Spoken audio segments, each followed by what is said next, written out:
Assalamualaikum warahmatullahi wabarakatuh. Jumpa kembali dengan Guru Bangsa Channel yang ikut serta dalam mencerdaskan kehidupan bangsa.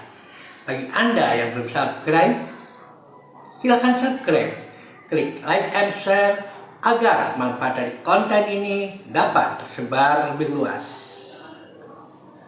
Biasakan nonton Guru Bangsa Channel secara lengkap agar tidak gagal paham.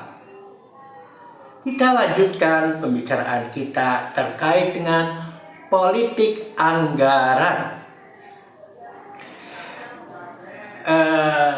Mungkin Anda pernah lihat atau pernah mendengar seorang yang hidupnya sederhana,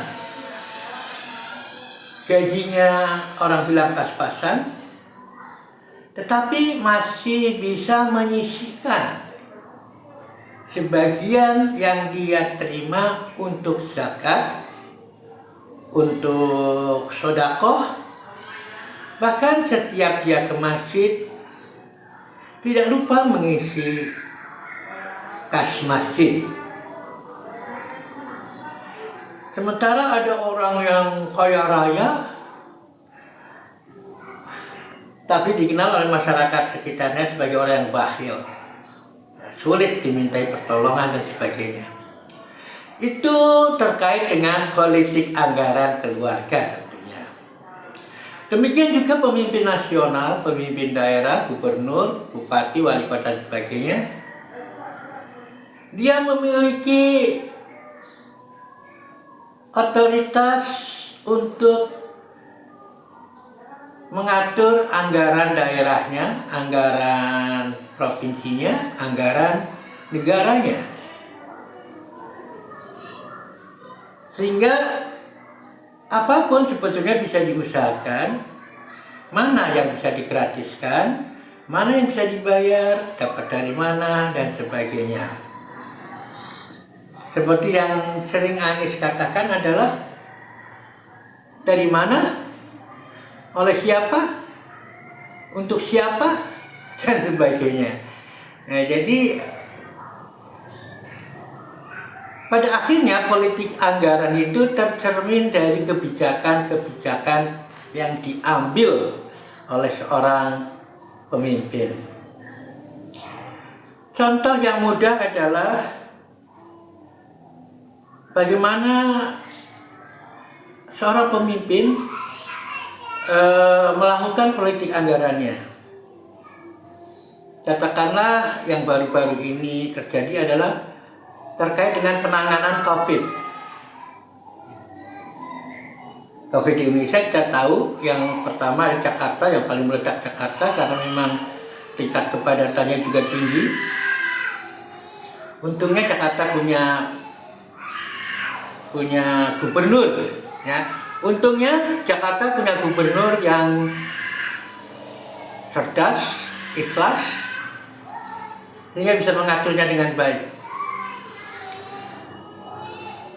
Beda dengan Indonesia yang memiliki presiden Jokowi. Ketika Jakarta mulai meledak, Anies menginginkan diadakannya lockdown. Sedangkan Jokowi hanya pembatasan saja, pembatasan pergerakan.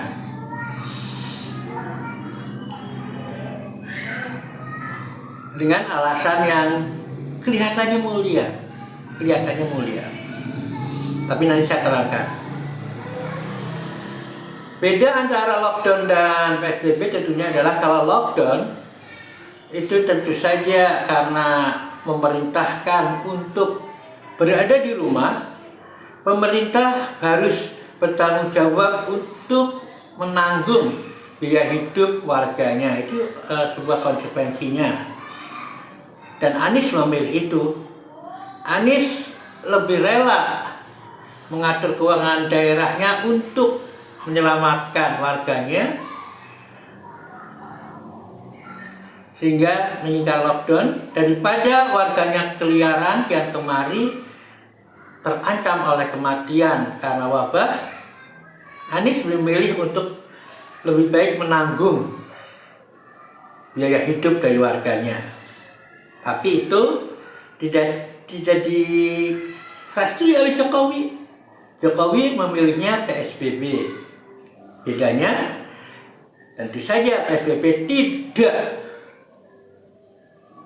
bertanggung jawab atau tidak memiliki kewajiban untuk menanggung keluarganya yang dirumahkan. Alasannya mulia.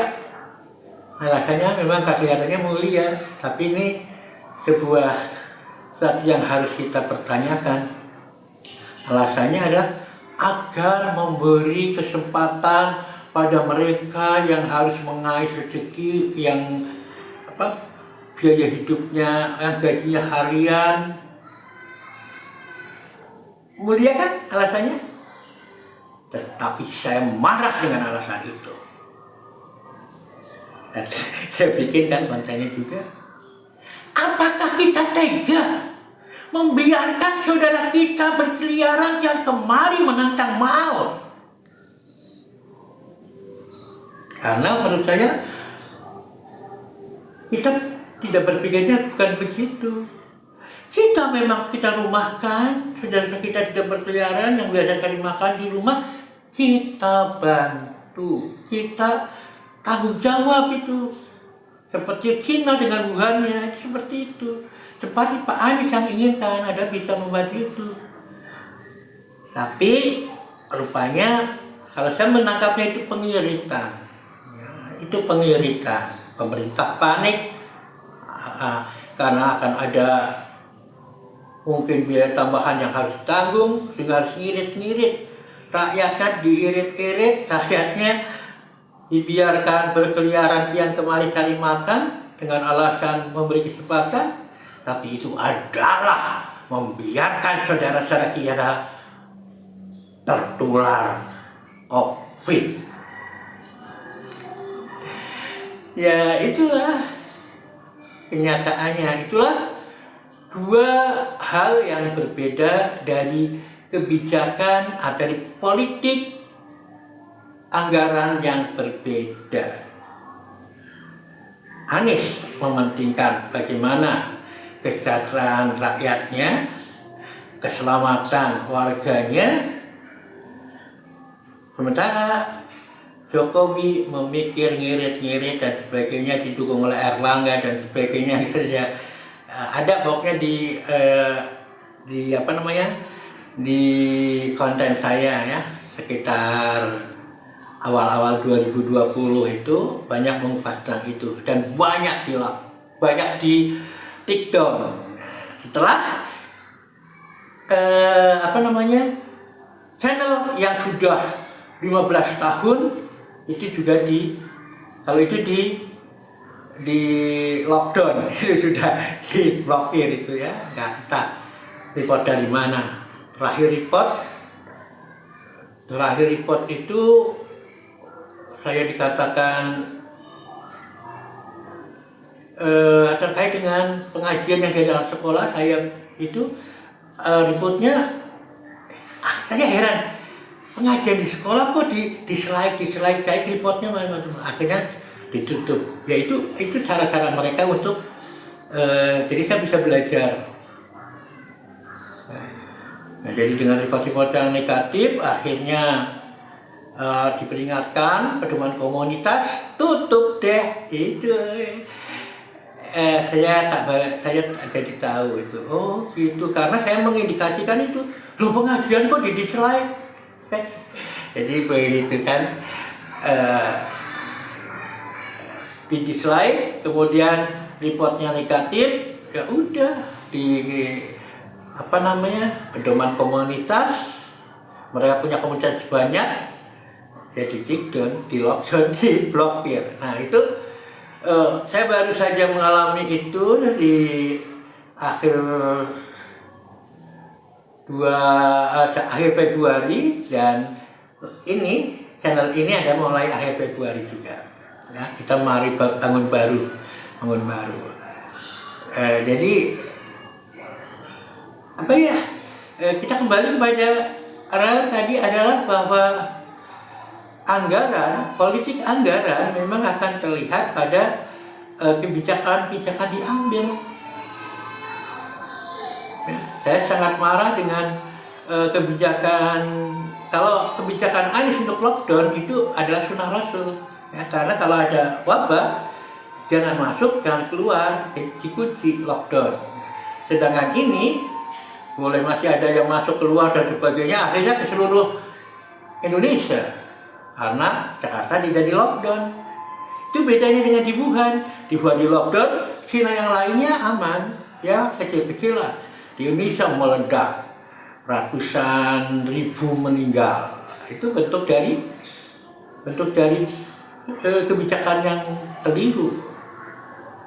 Dan itu harus bertanggung jawab, walaupun mungkin secara konstitusional nggak di-impact, tapi saya sudah memberikan gambaran bahwa Jokowi gagal melindungi segenap bangsa Indonesia dan seluruh tumpah darah Indonesia dari serbuan COVID. Karena COVID di Indonesia menyeluruh seluruh Indonesia. Ini kan satu hal yang tragis sebetulnya dari bangsa yang banyak bentuknya ini. Nah, itulah beberapa hal yang saya sampaikan terkait masalah politik anggaran. Dan politik anggaran kalau tidak salah adalah bidangnya Anies Baswedan. Sehingga sangat pantas kalau DKI bisa berjaya dengan anggarannya walaupun dalam kondisi yang begitu kritis. Saya tidak bayangkan kalau saat itu yang di gubernurnya Ahok itu saya nggak bayangkan. Tapi alhamdulillah ternyata Allah mencintai rakyat DKI. Saat seperti itu justru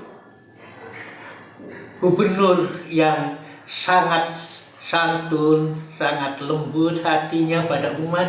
Karena memang Nabi pun ya itu kan, Nabi kan digambarkan sebagai pemimpin yang laqad ja'akum rasulun minkum, ya kan? Dia itu wataknya haris dan bil mu'minina rahimah, ya. Raufur rahim, bil mu'minina raufur rahim, ya. Kepada kaum muslim, kaum beriman itu betul-betul memiliki raufur rahim, ya. Subhanallah.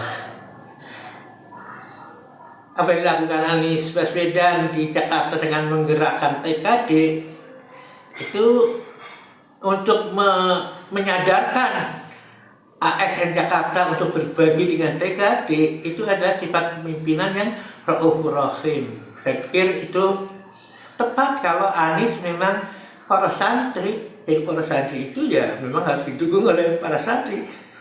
Nggak mungkin berpikiran berperilaku santri didukung oleh kapitalis, oligarki, komunis dan sebagainya. Nah, mudah-mudahan ada manfaatnya. Bila itu taufiq wal hidayah. Assalamualaikum warahmatullahi wabarakatuh.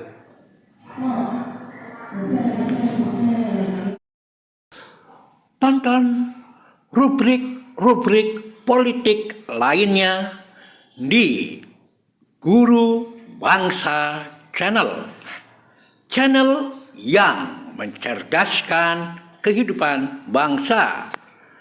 No hoax, no fitnah, no namimah. Tak ada dosa, tak ada hoax, tak ada adu domba, domba diadu-adu. Demikian kata Rhoma Irama.